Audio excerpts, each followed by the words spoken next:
everybody, happy Wednesday. Thanks for joining us today here on Northern Life. Just me on the desk today. Happy to have you all here with me. Despite not having my friends here in studio, I found a ton of great stories and videos to share with you all today. So, coming up today, a Wisconsin nun is happy to see an American-born pope at the Vatican, not just because of where he's from, but because she actually had the chance to teach Pope Leo XIV when he was younger. We'll hear what kind of student he was and what it's like for her now seeing him lead the rest of the world. And later, a Minnesota brain injury survivor is now on a new mission, giving 22,000 bike helmets to kids out there since suffering that injury. We'll hear about how he got started on this new effort. But first, as the seasons change out there, so too do our pollen levels. And in Wisconsin, a UW allergist says the trees are the culprit out there, saying this year is especially bad because of how early the trees start pollinating. But even through all those spring allergy symptoms, Wisconsinites just can't resist getting out on a nice day. Here we go. First throw of the season. On a spring day, Logan is brushing up on his disc skills. Right into the trees. While his frisbee flies through the air, Nope. Whoops. so is something else. Tree pollen. Thankfully, I don't have allergies. I'm glad to not be double fisting Zyrtec. Logan is lucky. His buddy Josh, not so much. The runny nose, itchy throat, itchy eyes. It's been pretty bad since last week since it got warm. I mean, I always keep the emergency Zyrtec in my car. So about 15% of the population is allergic to airborne allergens, including outdoor pollen. UW allergist Mark Moss says the trees are to blame. Ash tree, oak tree, birch tree, hickory tree, and we're even still seeing maple. As much as people enjoy the nice weather, I like to take walks outside, and I hike sometimes at the Arboretum. It feels real good to get out and be back in nature. Oh, yes. Yeah. Moss says it's what's making allergies worse. Pollen release has been occurring in an earlier and earlier time period as our climate warms. I think it's been worse this year. There's still a lot of pollen in the air. The symptoms won't stop soon because the same wind that's carrying their frisbee is packing pollen too. This is a rough season. And sadly, as someone who's allergic to pollen and grass, the time of year is always certainly tough out there. Hey, for homeowners out there, on average, Americans will spend over 384 hours of their lifetime mowing their yard. That's about 16 days, according to the website Today's Homeowner. The average American will mow their yard once every 7 to 10 days, and they'll cut the grass over 1,000 times in their lifetime. Pretty incredible. For parents out there, you're likely facing a problem that your parents probably didn't have to worry about, and that's how to handle a child's screen time. Experts say the best way to start is by talking with your kids about your concerns. Christian Benavidez tells us more. They're gonna be flowers, Mom. As 8-year-old Elia blossoms into a young adult, her parents know sunlight, not a screen's blue light, will help her to grow. I am a little afraid of what I'm gonna have to face the older she gets. But I'm also realistic in knowing that this is just the world she's growing up in, so I have to have real conversations with her. Sia Chekwa and her husband keep close eyes on the tablets their children use, but outnumbered 3-2, they worry about what slips through the cracks. Is it age appropriate? Can someone talk to them on there? Is something going to pop up that I don't want them to see? Those are our biggest concerns. That's a concern shared by many parents. According to the Kids Mental Health Foundation, the top fears parents have around screen time are privacy and safety concerns, exposure to misinformation, and not socializing in person. We know that kids that spend more than 3 hours on social media a day have higher risk of things like depression and anxiety. Ariana Howitt is the foundation's executive clinical director. She recommends explaining time limits and potential consequences ahead of time. Kids, their brains are developing. We cannot expect them to set their own boundaries. Kids are not going to put their phone away on their own. 8 in 10 parents say they actively do something to manage screen time. The Chekwas set time limits. They also get help from Elia, who keeps tabs on what her little brothers are watching. When you're busy with work and you're running around making dinner and all those things, just making sure that everyone's on the same page in the household, I think is important. Keeping the family on the same page as the kids travel the digital world. Christian Benavides, CBS News. And today on the good side, a group of women down in Iowa are dedicating time every single month to help women thousands of miles away. Taylor Deckert shares more about their goals and how they're putting their sewing machines to good use. A group of women from 5 different churches come together on the second Monday of the month to sew feminine hygiene dignity kits. These are for young women in South Africa, giving the girls protection so they can attend school. When they have their period, they are not allowed to be out in society. They are isolated at home. A lot of them need to sit on cardboard. They miss a full year of school because of missing 1 week a month. Each kit is handmade, starting as a scrap of fabric made into kits with several pieces of bases and inserts. I think it's wonderful. My first reaction was, well, why can't we just send them product? Well, they don't have any way to dispose it. There's no garbage pickup and the animals will get to it. After they fill up a tote, the products go to Blessman International headquarters in Des Moines, where missionaries then take them on missions trips. They started this just over a year ago as churches were looking for a new missions project to work on. About 3 of us all at once going, that's a project we can do. There's a job for everyone wanting to get hands-on. It's a several-step process where many hands make light work. Cut and trim and ironing. And you don't have to be sewers.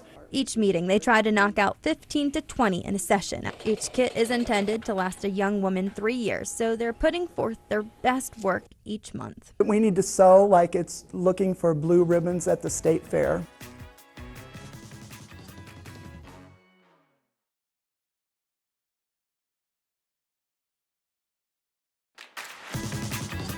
Welcome back. Last week, the election of Pope Leo XIV surprised millions of people around the world, and that included a nun in Wisconsin who once taught the new pope when he was quite young. Emily Matizek introduces us to the woman who helped shape the pope in his earlier years. I was overwhelmed by an emotion I can't even describe. I mean, it didn't seem real. That's how Sister Diane Bergant describes the moment she and the world learned the man she's known as Robert Bob Prevost was introduced as Pope Leo XIV. I taught the Pope how to understand the Bible. You don't figure that's going to be part of your life. It sounds so strange, but I did. It was during the 1978-79 school year at Catholic Theological Union in Chicago where Sister Diane first met the man she called Bob. The young 20-something seminarian took Bergant's Intro to the Old Testament class his first year at the school and subsequent classes after that. He was a very good student. He was an A student. And he was always on time, which means he's reliable. Bergant, who taught at CTU for 45 years, says it was about a decade ago when she last saw her friend during an ordination for another priest in Chicago. She sent her friend Bob an email a couple of years ago after he was made a cardinal, not to congratulate him, but to thank him for the kind of ministry that brought him to the attention of the Holy Father. Now that he's the Holy Father, Bergant believes Pope Leo will continue serving like he always has, including as a missionary in Peru. He's 20 years with the poor in a foreign country, so committed to them, he becomes a national, a citizen. And you don't turn that off. First of all, it's got to be there for you to stay there for 20 years. So he's got that kind of a commitment. And that he names himself after Leo XIII, who was the champion of the working class. While he's the first American to be elected pope, Bergant says Pope Leo is fair, and he will not show any favoritism to his home country, because he understands the real reason for his latest mission. His responsibility is bigger than the United States. Maybe in his heart, that's his country. But he realizes his heart's got to be bigger. Very cool story there. Well, hey, let's get to this week's Does It Work product. It's about the size of a mint, but it's supposed to give the same results as traditional toothpaste. It foams, dissolves, and then cleans your teeth, apparently. Rachel Hackbarth puts it to the test. Usually dental hygienists are telling patients how to brush their teeth, but the tables are turning for this Does It Work test. We're trying out the Huppy toothpaste tablets with Christina Folk and Mariah Scott. Basically, you're supposed to just put it in your mouth, chew it, and then whatever the rest of the directions say, but it should be really easy. They just look like little mints. We get 62 of those little tablets for $15.99. Wet your toothbrush and brush as usual. Smile, rinse, and repeat daily. I'm scared to chew. Okay, ready? Are they hard to chew or easy? While chewing isn't necessarily a step with traditional toothpaste, these are supposed to create foam and leave your mouth minty fresh like a regular paste would. No. It tastes like a Girl Scout cookie mint flavor. Tastes like toothpaste, but how does it feel? It feels like toothpaste. Fresh and minty. Yeah. These dental hygienists say it dissolves easily and the texture isn't gritty, just as the makers promise. They believe for those wanting a non-fluoride toothpaste or just someone who needs to get ready on the go, these could work. I don't like the grainy of it at first. I'd use it again if I was on the go. For Does It Work? I'm Rachel Hackbarth. In entertainment news today, there is still time for you to submit your headshots to become a background actor for a film that's being shot on the Iron Range. The film's Small Town Girl is being shot in the Chisholm area, and the team is looking for background actors ages 8 and up. It's a story that takes place back in 1973 as the disappearance of a 14-year-old girl unravels buried secrets. You can find more audition info on the North Country Casting Lab Facebook page. Pretty cool opportunity there. And on the national level, when it comes to entertainment, we got some more movie news, plus a treat for fans of a train engine named Thomas. Here's David Daniel with today's Hollywood Minute. When you look in the mirror, you see this rough and tumble, old school cowboy. A lone wolf. Brad Pitt is a reluctant teammate in the latest trailer for F1. Damson Idris, Kerry Condon, and Javier Bardem also star in the racing drama. The Green Flag drops in theaters June 27th. Did you sell your father's car to build my restaurant? It was the only way. Okay, the renovation's paying off my crew. It's the only way. Nona's co-star Joe Manganiello says the film about Italian grandmothers cooking their traditional recipes reminded him of his own Sicilian Nona's sauce. That sauce tells that story of where they came from. Where they came from, how they made the sauce in the old world, and then that gets passed down. And then you go and you find those ingredients, the perfect ingredients. It has to be right. One day, Thomas was at the junction when Gordon shuffled in with some trucks. Thomas and Friends fans can own a piece of TV history. Prop Store and Mattel are auctioning off more than 200 original models and props from the series, with net proceeds benefiting the UK's National Autistic Society. The auction runs through May 28th at propstore.com. All engines go in Hollywood. I'm David Daniel.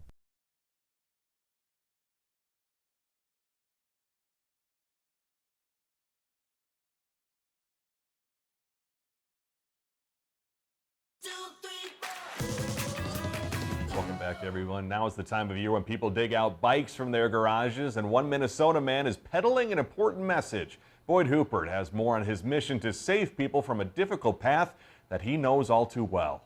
All right, nice and easy. It's the time of year when kids in Fergus Falls slow up to the line, saddle up, stop, as their town makes sure they do so. You did fantastic. Safely.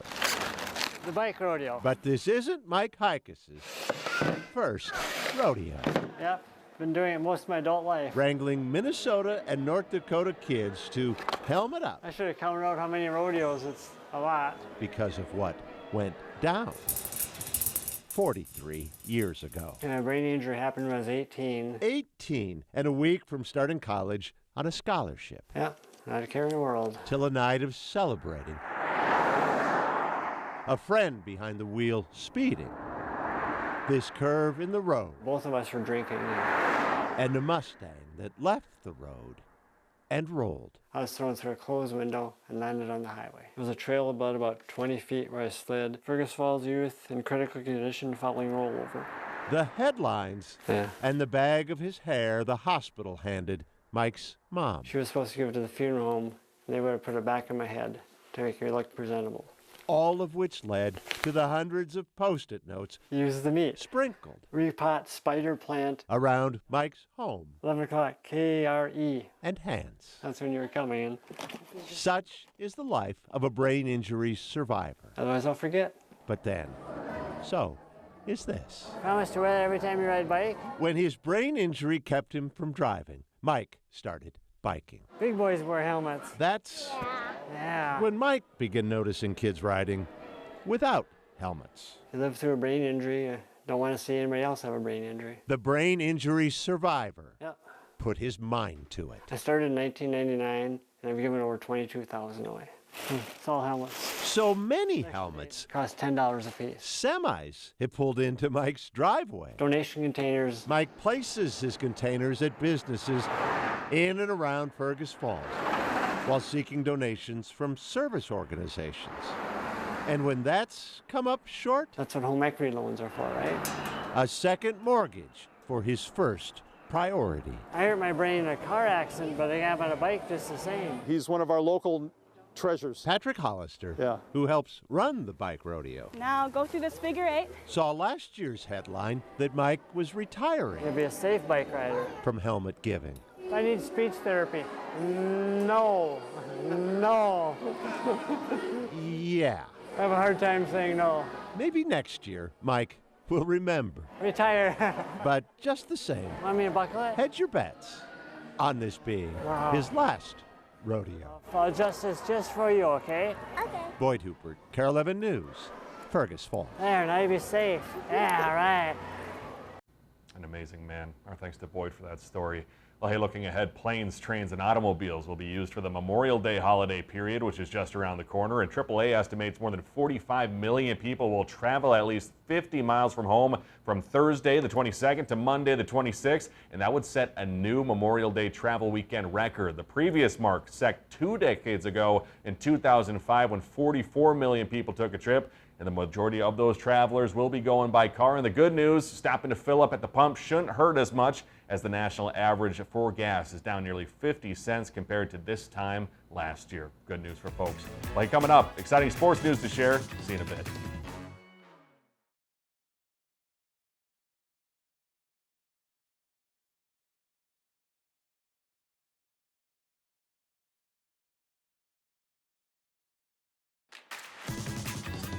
A couple great stories before we go. Out in Madison, Wisconsin, a Service Dog Academy just got a funding boost so they can help even more folks. The company Custom Canines has launched a new team to help respond to emergencies, offering service dogs that can go out into the community to serve those who have experienced trauma. These dogs and their volunteer handlers support first responders, families, and kids during some of the most vulnerable moments in the state. Down in Minneapolis tonight, the Minnesota Timberwolves have a chance to make it to the Western Conference Finals in the NBA. As Shania says, Wolves back. Anthony Edwards, along with co-star Julius Randle, led the Wolves to a 117-110 victory in Game 4 on Monday night against the Golden State Warriors. They're now 3-1 in that series. Ant made 6 threes, scored 30, including 16 in the third. The Wolves looking to punch their ticket to the Western Conference Finals for the second straight year. Tonight's game slated for 8:30 p.m. And finally, on the gridiron, the Minnesota Vikings will hop the pond for a pair of games next season, marking the first time in franchise history that the team will play in 3 separate countries in a single season. The first game, Week 4, in a showdown with the Steelers in Dublin. The second, the following week in London against the Browns. It will also be the first time in NFL history that a team will play 2 consecutive international games in different countries. Well, thanks for joining us today. We love you. We'll see you back here tomorrow. Wishing you a great rest of your Wednesday. Find some time to throw a line, or just head outside to unwind. That's the life in the great North Woods. Hike or bike, whatever you like. Get out in the day, enjoy the night. Yeah, we got the life in the great North Woods. Yeah, we got the life in the great North Woods. Yeah, this is Northern Life.